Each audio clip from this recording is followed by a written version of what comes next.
So I am swinging us back to the area of social science, and today I'll be presenting research that I've been doing actually in the city of Des Moines, and considering this question of poverty housing. I'm going to follow Max's lead and maybe take a little bit of a mystery route. Spend a lot of time with the research itself, which is heavily qualitative, and really feature the words of the participants themselves in constructing some of the themes and differences within public housing, or not public housing, but poverty housing. So I'll be presenting preliminary analysis for your consideration and for us to continue to hopefully work with in our sense making as we consider the meaning of urban, and particularly in the context of this idea of factory. All right, so the phrase poverty housing brings up images of foreboding public housing towers, abandoned neighborhoods of burnt-out homes, and sprawling urban prairies. These are stigmatized spaces of exclusion that exist both within and outside of our idea of the urban. The ghettos that Louis Leconte describes as spaces of ethno-racial enclosure and control. However, after decades of retrenchment and policies that both dismantle public housing and buildings and prioritize the dispersal of poor households, a more variable landscape of poverty housing has emerged, one shaped by the logic of the market and ways that cities are governed. Rigid systems of regulation and exclusion exist alongside more flexible systems of differentiation and stratification. The result is that a poor household is no longer synonymous with a poverty dwelling. So housing is produced in context, and this context is both used and exchanged. The ability to secure and maintain housing is linked to shelter and security, but also to the promise of opportunity and the ability to claim a place in the city. Poverty housing refers to housing, then, that is produced for and occupied by low-income households, which is kind of the name that U.S. housing policy uses. So we're thinking of low-income households. Those are households living at about 50% of an area median income, as well as very low-income households, which live at or below 30% of the area median income. In other words, poor households. What I'd like for us to consider today is how poverty housing fits within a larger dynamic of the transformation of urban space, and how that tension between use and exchange values, dwelling and city building, between home and production, between space and process, imbues poverty housing with a particular set of meanings that in turn help us to better understand the urban.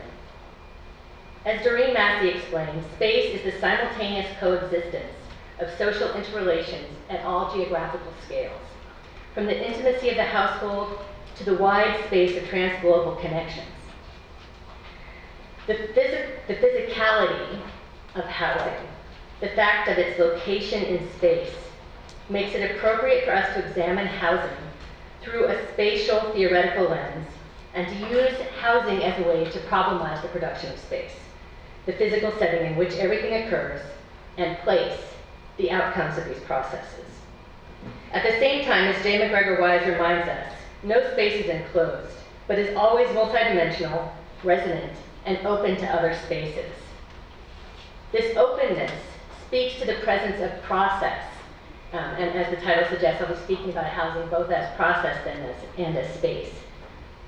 So it speaks to the presence of process, and at times facilitates it, whether we understand this process as systems of regulation, as modes of production, the movement of goods, or the movement of people.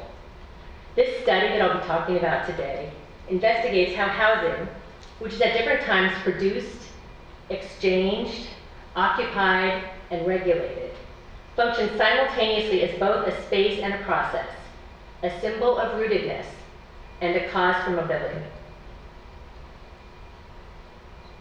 So I think I have my order here. Let me show you Des Moines. So Des Moines nearby. It's 40 minutes. How many miles is it? 40. All right, it's close. And just to make sure you know where I'm talking about, so there's the United States. At the bottom, we've got a star where Iowa is, so hopefully everyone paid attention when they came here. And then you see the star up on top, so that's Polk County, where Des Moines is located. And so there's Des Moines, Iowa. I started out with this study, then as, I should say, in bank the Polk County Housing Trust Fund, which is the source of financing for this study. So the trust fund was interested in knowing exactly what the conditions were of affordable housing in Polk County, which is the county where Des Moines is located. And so they came to us to look for a new way of understanding this. We started out with a survey, so a county-wide survey that asked households about housing tenure, housing costs, household income. We didn't ask them if they had a car, which would have been a good idea. And from those original surveys, we also asked folks to include their contact information if they were interested in being a part of in-depth interviews. So we received approximately 600 completed surveys, which was great. The first 2,000 went out to randomly selected households, and another 1,697 directly to each household in the postal routes that had the lowest incomes in the county. We found out originally that the seniors of Des Moines are great participants. They're very, very good and enthusiastic about filling out their surveys, which was super, but we also wanted to learn about the experiences of other folks, which is why we then oversampled in these lower income zip codes. So the survey asked for basic demographic information, including income and housing expenses, along with a number of questions concerning the adequacy and affordability of the housing. So this then allowed us the opportunity to move beyond the limitations of census tract data and connect directly household costs, household income, and then the conditions of the physical unit itself. As I said, at the end of the survey, participants were given the opportunity to include their name and contact information for potential follow-up interview. And we received 531 completed surveys. Des Moines, Iowa really provides an ideal location to situate this study. The Midwestern United States, and Iowa in particular, is generally considered to be an affordable place to live due to relatively high incomes and relatively low costs for items such as housing, food, fuel, medical care. So, for example, when the trust fund first came to us and asked us to do this study, they suggested the possibility that there was actually plenty of affordable housing, low-income housing, poverty housing available in the housing market, and that perhaps they could be most strategic in targeting their investment to the upper ends of the housing market so that existing housing could then trickle down and open up more housing at the bottom of that housing ladder. When I pointed out to them that that would make Des Moines unique in the country as the only location that had adequate amounts of affordable housing, they were open to that. So we then chose Des Moines. The opportunity from the trust fund came, but Des Moines also then provides an ideal location. So rents in Polk County remain lower than other metropolitan areas within the Midwest. Moreover, the state has had a relatively minor role in the production of poverty housing. So unlike those iconic images that I began with, right, the housing towers where we think of Chicago, or the burnt out neighborhoods with urban prairies, we might think of Detroit. Des Moines decided in the 1960s as a city that they weren't interested in public housing. And since that time, most low-income households then do indeed find housing on the market. So the local state has had a relatively minor role in the production of poverty housing, and as a result, few affordable housing developments exist, and most poverty housing is distributed vis-a-vis the private market through either low-cost rental housing or through Section 8 housing vouchers. So for folks who don't know, this is an alternative to public housing where low-income households are connected to a unit, but instead allows folks to take that subsidy out into the private market where they can find units of their own. So this provides an opportunity for us to really see what a reliance on the market for the provision and distribution of poverty housing looks like. Right? We can see what can be accomplished in this kind of system. What is poverty housing without the state? And really when we're operating within the neoliberal policy approach.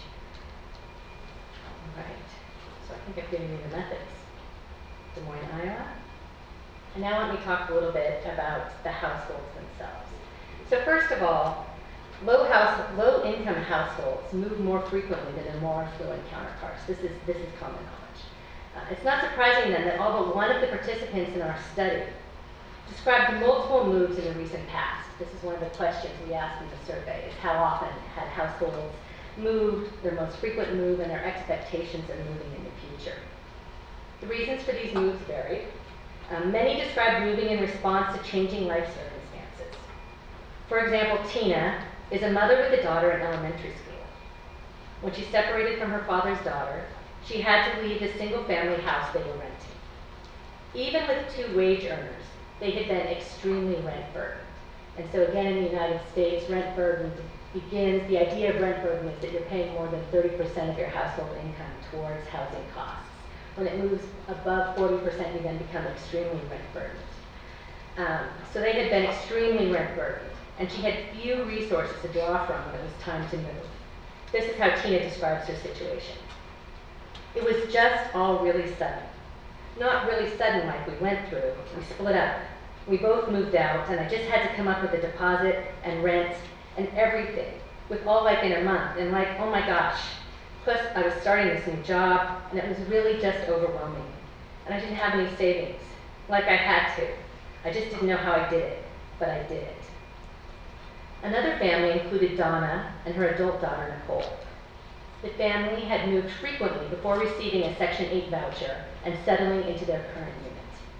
These moves were necessitated by a variety of issues. Donna speaking here.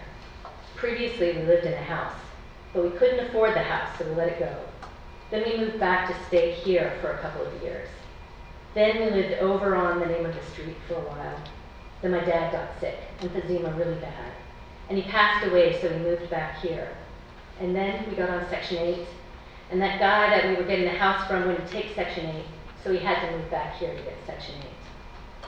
Both Tina and Donna's families were able to move into more affordable units with their most recent moves, and in fact to move into housing subsidies.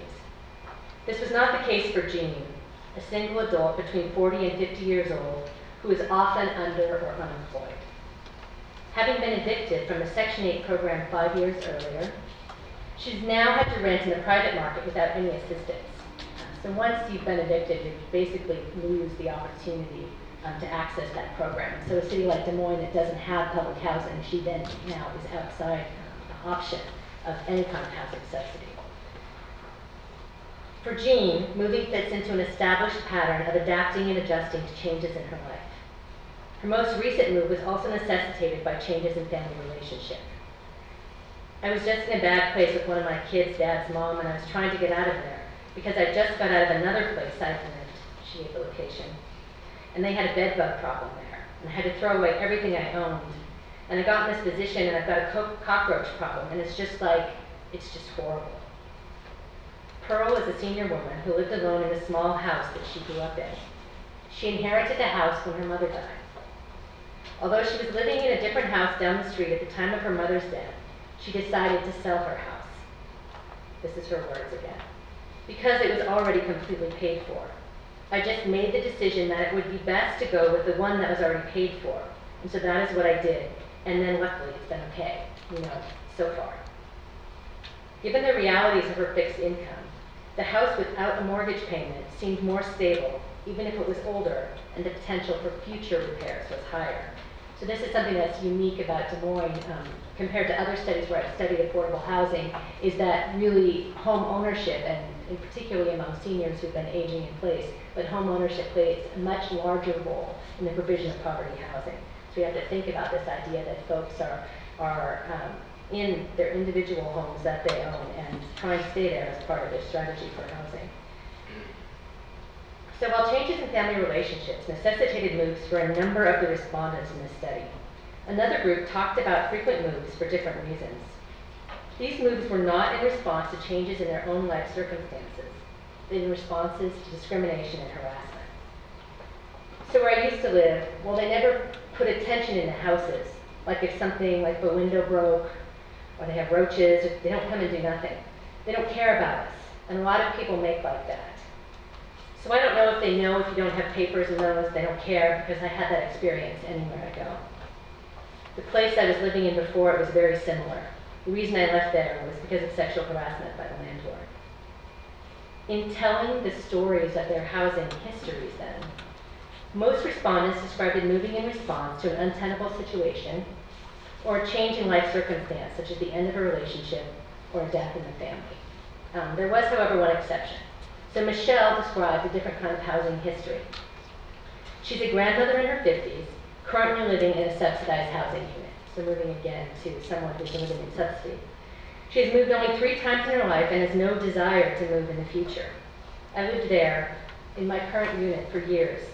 I've only moved twice, and that was from Chesterfield. And I've been out here 16 years and I'm 52 years old, so I don't move around a lot. I was in that first house from the time I was a baby. I was adopted and I came from the Iowa Children's Home. And then I lived there from the time I was I would say, about my early 20s. And then I moved a street over. And then I lived there for probably 10 and 13 years, maybe 12 years. And then I moved out here, and I've been here ever since. So while most of the households in this study described a history of mobility, Michelle's was one of stability.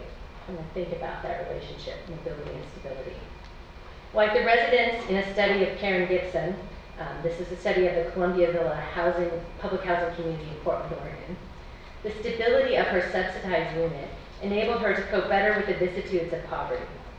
Her strategy for managing the challenges in her life was to stay in place. So then moving often helped households attain affordability, but affordability was not always their primary motivation for moving and staying in place.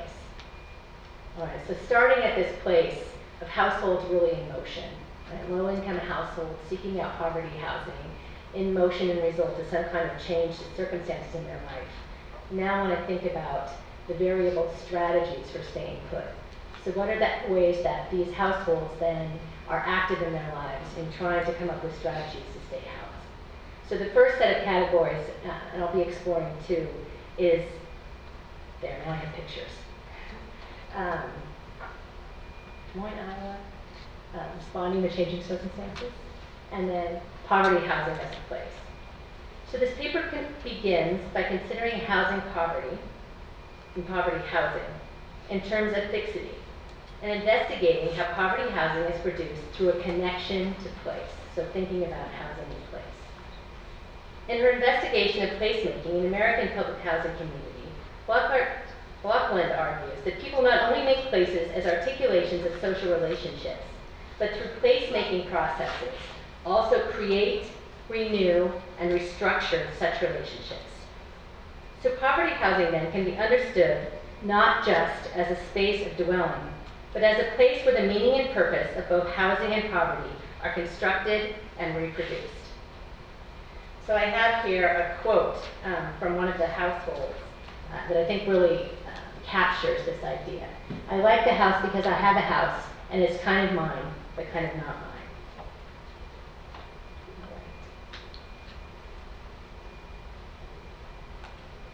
How am I doing? All right? Okay. So the first thing then within poverty housing as a place is looking at housing. Sorry, I'm losing a place here. There we go, as home. So Lupe and her husband are undocumented immigrants living in Des Moines with their 3 elementary school-age children. They are buying a house from her previous employer on contract. Lupe saw the house as an opportunity to create an identity for her family. I tell my husband, I think people there with a lot of money later on, they forget where they come from. So if you have something there to remind you where you come from, I don't want to be a mean person when I get money. I don't want to be mean. I just want to be like I am right now. So this house makes me remind where I come from and what pain I give when I was here. So I'm not going to forget. That's what I think. Michelle then, in this category again of home, has lived in her current subsidized housing unit for 16 years and wants to stay in place. She has a strong sense of attachment to her current housing unit, which is deeply connected to her own well-being as well as her family life. I look around here. I can look at my grandchildren's pictures over there. Everything in here is old, but it's mine. And each one of my grandchildren that were born, they came here when they came from the hospital. That's memories here, you know. I've never lived, this is the second. You know what I'm saying? I don't move around a lot, and it's hard for me. I am very sensitive to a lot of things, and I don't know. It's just, I can look out that window and see me and my grandkids. My daughter lives across the street, walking through the field. me bringing him back and forth, babysitting him. You know I have a lot of attachment. I have very good attachment to this apartment. So other interviewees express a similar sense of satisfaction with their current living situations, a satisfaction that can be interpreted as a sense of home. Well, because I like the 8th floor, I like watching my cat. He's watching the birds fly over the building, and he's like this. And I don't think I'd want any place else. Now, even if, let's say, the building manager would send me a letter, and she'd say, Alex, there's a building, a brand new building, and you would have 500 square feet more than what you have upstairs now. I don't think I'd want to move. One respondent then was careful to distinguish her current living situation from home, still within this category of home. While her monthly rent was not a burden, she described harassment from neighbors and covert racism from her landlord and his family. At the same time, she spoke contentedly about the size, feel, and location of the unit itself. For her, this dwelling made it possible for her to do everything she needed to do and to be self-sufficient, so she could get to work, she could get to the doctor, she could take care of herself. It also provided her with comfort. It was that sense of comfort that connected her to her family and created the possibility of home in a place that was necessary, but otherwise alienating. So what stops me from living in a place that I feel like it's home? Okay, the people. The people I love genuinely, they are not by me, so I'm never going to feel like home. I do like my bedroom and my current place for the simple fact that it is very close and small. In the bedroom, you could just put a little candle up and that's that. But I don't have the people I care about the most. They're not by me. So in this instance, creating home becomes an act of resistance, an insistence on surviving by remaining in place. All right, so moving on then to the next theme within this category of stability, which is housing as a trade-off. While the idea of home captured the "it's kind of mine" element of the earlier quote, management of trade-offs reflects the second half. That's the "it's kind of not." Poverty housing is contingent, and tenure is insecure. So in terms of housing subsidy, in a country where relatively 25% of the people who need housing subsidy receive none, being affordably housed becomes a little bit like winning the lottery, right? There's no guarantee who will get it or why you get it. If you need it, you may or may not, most likely not, end up with a unit. So rather than looking for opportunities to improve their situation through mobility, this group of fixed households were content to remain in place, or at least resign to the trade-offs that they were making in order to have a unit that would remain affordable over time. So these strategies that are part of staying housed over time. Trade-offs vary between households, and each had their own formulas for balancing location, unit size, unit conditions, and other amenities with the cost of rent. However, managing trade-offs connected each poor household to the promise of a house future and also rooted them in place. So then Alex, he's a retired older man living on a fixed income of $600 a month, very low income. For many years before he was accepted into the Section 8 voucher program, he lived and worked in a local homeless shelter with a religious affiliation, and he earned about $75 a month, in addition to a place to live.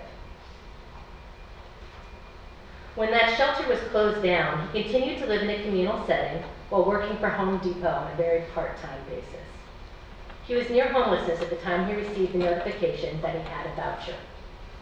So without housing assistance, Alex would not be able to afford a housing unit, but with housing assistance, he could make do. So he says, I have no cable, I have no car, so I have no car insurance. My health insurance is through Iowa Wellness now. So I've been under Iowa Care for the last probably 2 years, and I'm making it on $600 a month. But as long as my cat gets fed and the rent is paid, it's okay. Donna and her daughter would have preferred to live in a single-family home, but they settled for a 2-bedroom unit that was secure and in a good state of repair, and where they could use their Section 8 voucher. I wouldn't say it's perfect. It's just a roof over our head. We're not outside in the cold. If we call the office, they come up and fix stuff. If we have a water leak or something breaks down, they come up and fix it. Although these respondents reported trade-offs connected to their current housing unit, problems that they had decided to live with, they also expressed a sense of satisfaction with their housing stability and their desire to remain in place. So this is the longest that I've lived here, giving the name of the apartment complex, compared to other places. Other places it's been 2 years or less. So 4.5 years is almost a dream for me. All right, and the third theme within this category of stability is housing as network. Being stable enabled the households in the fixed category to develop personal networks and identify both formal and informal systems for accomplishing their daily rounds. Many of these networks were attached to the unit, as were the households, and so that location mattered as well. The two households in this category with Section 8 vouchers discuss the importance of the building staff and the surrounding neighborhoods for their quality of life.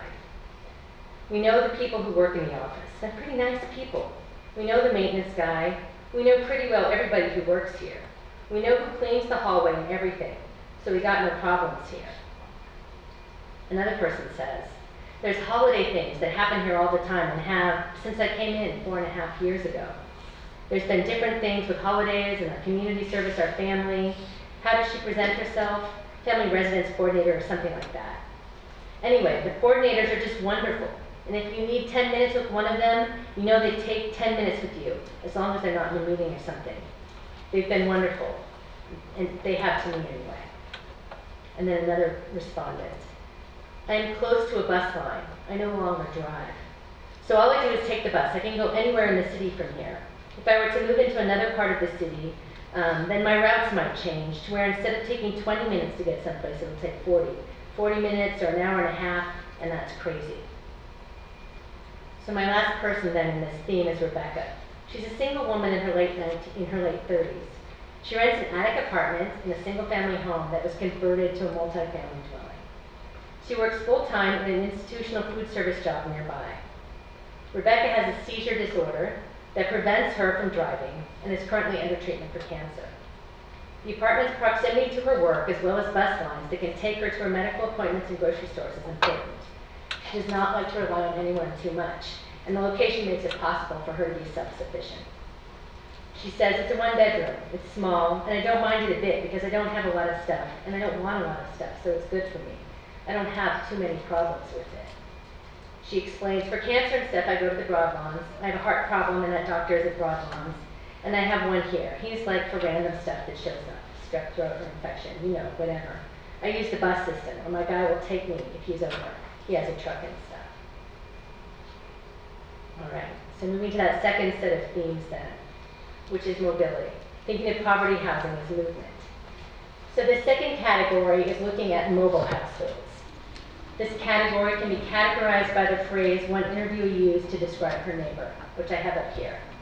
It seems like this one neighbor of mine is sort of a swinging door situation. She's at times had grandchildren living here and all 3 of her kids not living at the same time, but still. So the individuals in this category may be affordably housed based on the traditional policy measurement of no more than 30% of their household income going towards housing costs. But they're unsatisfied with the trade-offs. So unlike the previous category, where the trade-offs are really enabling folks to stay in place, these folks are unsatisfied with the trade-offs they've made to attain this affordability. Their aspiration is to find better housing, often higher quality housing with more amenities. For these households, their current living situation is temporary, thus mobility. Individuals with housing subsidies view that subsidy as temporary, and they expect to be self-sufficient in the near future. Perhaps as a result of their transitory situation, these households have few social relationships, unlike the networks that we saw previously.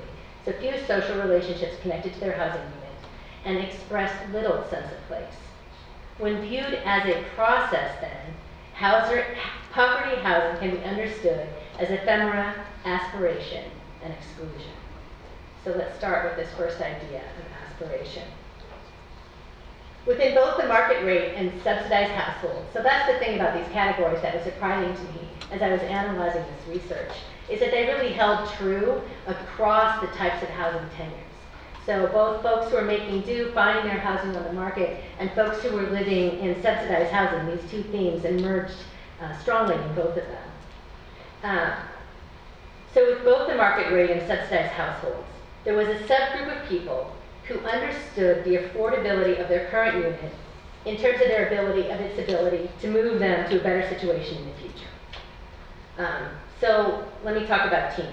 Tina's work included opportunities for overtime, and it's likely that she will be able to accrue adequate savings to finance and move in the future. So in the meantime, she needs an affordable unit that's at what she describes as in-between rent. Right? So she sees herself as not completely destitute, but also not quite able to afford housing at the full open market. So her most recent move improved her housing affordability, giving her time to pull resources together and plan for something better. So will you guys keep on checking, like throughout my process of living here? This is what she asked when she moved in. You guys keep checking, like throughout my process of living here, to make sure I'm not making more than I'm supposed to, because her unit had an income ceiling. And they said no, because my work, if we do so much business and we get bonuses, that's going to put me way over the top for income verification, the income balance. But she said they don't check it, so it's okay. And it's only for the first year anyway. So it's not going to be, I'm not even going to stay here that long. So it's just for the convenience. On the other hand, Jean's unit was neither safe nor sanitary. So safe and sanitary housing, bringing some of that for housing conditions in the US. Her work situation was unstable as well, and she had only recently been able to become nearly current on her rent after falling behind several $1,000s when she was unable to find work.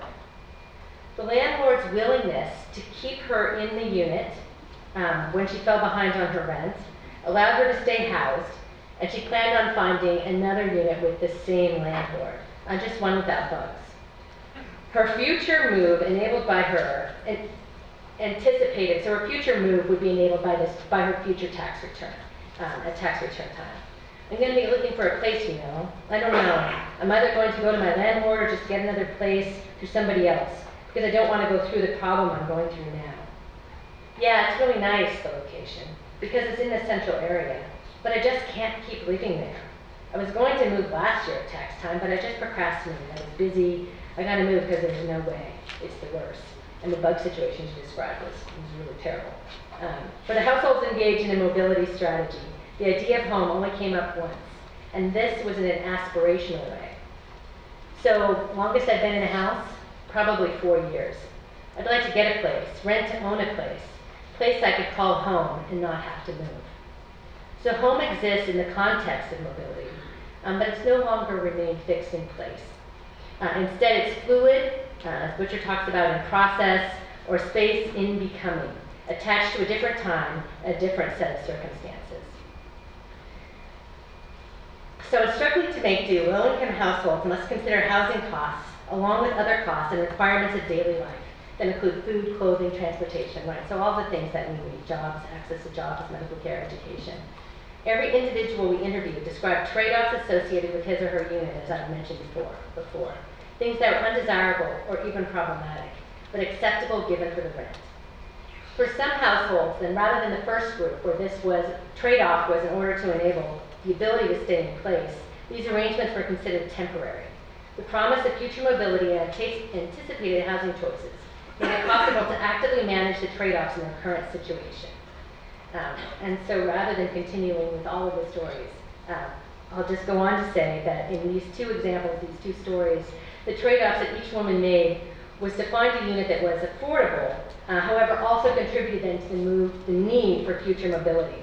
Their sense of their current unit as temporary was accompanied by an expectation that a better unit would allow them to realign trade-offs and achieve a more acceptable balance in a different world.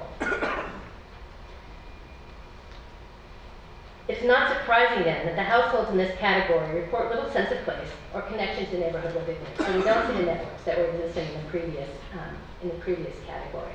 When neighbors were mentioned, they were mentioned as a problem. So in living in a system of constrained opportunity and few choices, mobility provides households with an opportunity for agency, vis-a-vis the hope that the current situation can be improved. So a few words then about this third theme, which is looking at housing as insecurity. Poor households occupy the margins and in-between spaces of the city. For some households in this study, this condition of exclusion generated mobility to the point of instability as households struggled to meet their basic needs. So these were not the households that were making those active choices and strategizing the way that I mentioned before, but instead they're managing and responding to crises rather than trade-offs. The market rate households are extremely rent burdened, and the households with the housing subsidy are facing changing terms of the subsidy, including eligibility requirements and rent increases. Without intervention, they are both likely to lose their housing, and in doing so, lose their place in the city altogether. And I'm going to move past those stories and just say that these households are in distress and without intervention, as I said, vulnerable to homelessness. At the same time, they have hopes and aspirations for improving their situation and securing a place in the city. One family, Salam and Adina, have aspirations for a different future. They want a housing unit that fits their family, but more importantly, one that provides access to education and opportunities for their children. If I could get a place to live, I can get a job anywhere because I can. I've been working since I came here, and the only thing that I'm looking for is a right place for my children. We have a lot of children. We don't need bad neighbors at all. That's number one. Even if they say they're going to offer us a place where we don't want our children to grow up there, we won't take that. We'd rather live in a very small house, but in a good area where we can change our children's lives. It's not going to be like the way we live here. We want to live in a place so they can grow up and follow the education. That's the only number one for me to do. Here mobility becomes a way to bridge the present and the future, one that transforms their condition of exclusion to one where their children at least belong. And so just to review those two categories and the two themes that emerge. In terms of stability, strategies of staying in place, we see themes of home, network, as well as trade-offs to manage that place. On the other side, in thinking of mobility, those three themes are aspiration, ephemera, right, acknowledging the temporary condition of this mobile housing, as well as insecurity, recognizing that poverty housing is fundamentally insecure. The study revealed that not all low-income households define affordable housing in the same way. They don't all use the same strategies to achieve affordable housing or have the same strategies for making do. All of the low-income households that participated in this study had experienced instability and constraints in housing choice. However, they understood this phenomenon in different ways. In particular, they varied regarding their housing objectives and what they saw as the role of affordable housing in meeting those future objectives. Analysis of the data identified two distinct categories of housing strategies, one grounded in stability and another grounded in mobility. These categories cut across tenure and source of income. They include as I said, they included both homeowners and renters, as well as households with subsidized units and households with market rate units. Furthermore, the condition of these strategies are fluid, and households are likely to find themselves in different categories at different periods of time. So in looking and thinking at the end here about these two categories of stability and mobility, we see that the mobility households struggled to find a place to claim, a place that they're really of their own to inhabit. And at the same time, stable households lived with the inherent insecurity of poverty and tenure. So thinking a little bit about my theme, my assigned theme of housing and factory. To conclude, I'd like to shift our gaze then to this theme provided by this afternoon's panel, that of the factory. Merriam-Webster's online dictionary defines factory as a building or a set of buildings with facilities for manufacturing, or the seat of some kind of production. I like the example that they gave, which was the vice factories of the slums. I thought that was appropriate. This definition presents a factory as a set of buildings, but also as the seat of production processes. In the same way that production has been transformed within contemporary capitalism from a Fordist system of factory buildings to contingent and flexible systems of production, poverty housing has been transformed from isolated ghettos or enclaves of exclusion that control and contain the other to distributed processes where households exercise varied strategies for surviving and making do. I suggest that within this framework, poverty housing takes on significance not simply as a place where poverty is located, but as a site of production of the urban itself. a swinging door situation of endless interlocking processes and flows, a space that is kind of ours, but kind of not, a place of both transformation and making do. Thank you.